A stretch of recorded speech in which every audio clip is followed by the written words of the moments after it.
تهران قدیم در محله امیریه مردی بود به نام کرم. او مردی قوی هیکل، درشت اندام و قد بلند بود، اما در عین حال چشمانی مهربان و دلی به وسعت آسمان داشت. در محلش همچون کوهی استوار پناهگاهی برای مردم ضعیف بود. کرم مردی بود که در برابر ظلم خم به ابرو نمی آورد و با دستان نیرومندش دزدان و زورگویان رو به زانو در می آورد.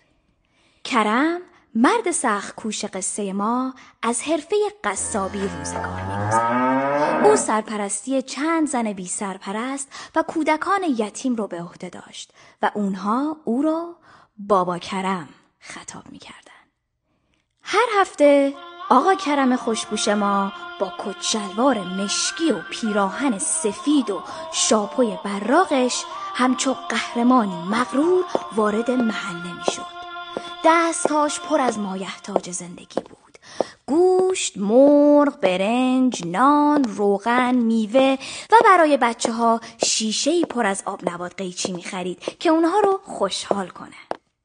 وقتی کرم وارد محله میشد، بچه‌ها با خنده و هیجان به سمتش میدویدن، دورش میچرخیدن و بالا و پایین میپریدن و از دستهای نیرومندش آویزون میشدن تا از بابا کرم آب نبات بگیرن. قهقه هاشون محله رو پر میکرد و فریاد میزدن: بابا کرم دوست دارم، بابا کرم خیلی دوست دارم، بابا کرم خیلی خیلی خیلی خیلی دوست داریم. این صدا مثل ترانه شاد در کوچه ها میپیچید و مادرها سرشون رو از در یا پنجره بیرون می آوردن.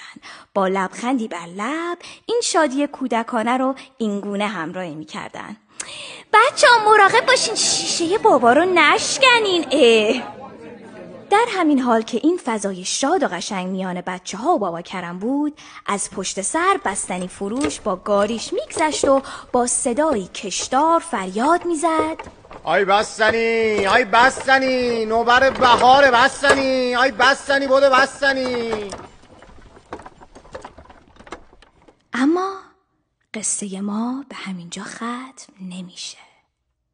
در همون محله دختری زیبارو به نام آفت زندگی میکرد. آفت در کودکی نیز شاهد محبت‌های بابا کرم به کودکان محله بود. اما سالها گذشت و آفت بزرگ شد. وقتی به 19-20 سالگی رسید و دختری خوشچهره و خوشندام با صدایی دلنشین شد، در کافه های تهران میخوند و به بلبل شرق معروف شده بود. بسم الله الرحمن. اما او دلش به عشق بابا کرم گرفتار شد. اون هم نه یک دل بلکه 100 دل. آفت با اشوه و ناز نگاهاش رو به سوی بابا کرم میفرستاد و زیر لب میخوند: هر چقدر ناز کنی باز تو دلدار منی، هر چقدر ادا بیای باز تو دلدار منی. هر چقدر ناز کنی باز تو دلدار منی، هر چقدر عشق بیای رنج بیای باز کنی بخار منی. اما بابا کرم با اون که دلش برای اون میتپید و میلرزید، خود رو از این عشق کنار کشید.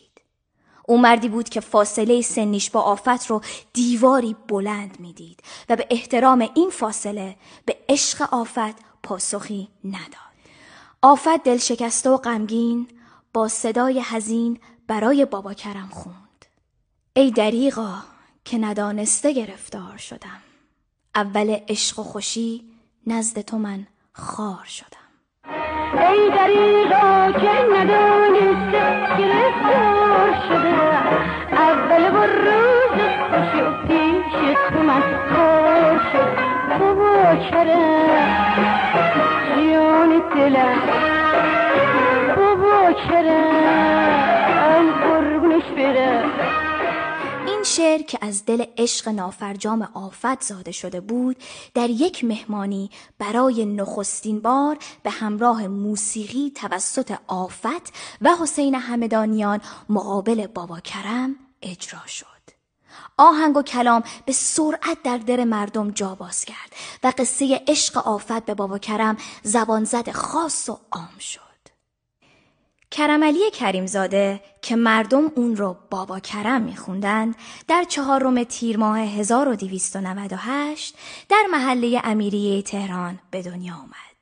او مردی از جنس محبت، قدرت، مردانگی، رشادت، سخاوت و بخشندگی بود که زندگیش رو وقف مردم کرد. بابا کرم در 28 مهر 1354 در سن 56 سالگی در بیمارستان مروستی تهران چشم از جهان فرو بست. پیکرش به شهر قم منتقل شد و در حرم حضرت معصومه به خاک سپرده شد. و بدین سان بابا کرم از یک مرد به یک افسانه بدل شد. افسانه‌ای که نماد مهربانی، قدرت و فداکاری است. او که در کوچه های امیریه زیست و در دل مردم جاودانه شد. نامش همچنان یادآور انسانیت و عشق است. ترانه‌ای که ابتدا در کوچه ها و خیابان ها توسط مردم زاده شد. از اوایل دوران پهلوی دوم تا به امروز تقریباً در تمام جشن‌ها و شادی‌های مردم ایران طنین انداز شده و به یکی از محبوب ترین موسیقی‌ها و قدرتمندترین ملودی‌ها تبدیل گشته است. خب اینم از قصه واقعی بابا کرم.